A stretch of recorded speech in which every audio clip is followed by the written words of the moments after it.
bebas rasuah. Bahawasanya saya Muhammad Nur Hafiz bin Halil, nombor metrik A25HP0150. Saya Nabilah T binti Muhammad Hakim T, nombor metrik A25HP0165. Saya Nafis Adli bin Azmi, nombor metrik A25HM0108. Saya Muhammad Fizikri bin Muhammad Azizi, nombor metrik A25HP0163.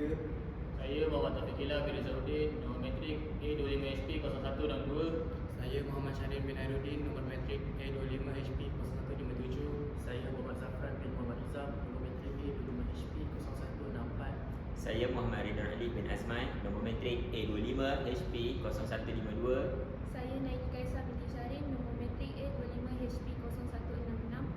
Dengan suci hati, Dengan suci hati, sesungguhnya berikrar sesungguhnya berikrar sepanjang pengajian saya sepanjang pengajian saya di Universiti Teknologi Malaysia, di Universiti Teknologi Malaysia, saya akan mematuhi saya akan mematuhi undang-undang, undang-undang, prosedur prosedur dan dasar-dasar negara dan dasar-dasar negara mengenai pencegahan rasuah mengenai pencegahan rasuah dan salah guna kuasa. dan salah guna kuasa. Saya akan membenci Saya akan membenci dan menolak perlakuan rasuah perlakuan rasuah dan salah guna kuasa dan salah guna kuasa, serta memberikan kerjasama serta memberikan kerjasama dalam mencegah perlakuan jenayah tersebut. dalam mencegah perlakuan jenayah tersebut. Saya tidak akan melibatkan diri dalam perlakuan rasuah dalam perlakuan rasuah dan salah guna kuasa dan salah guna kuasa dengan mana-mana pihak dengan mana-mana pihak yang berurusan dengan Universiti Teknologi Malaysia.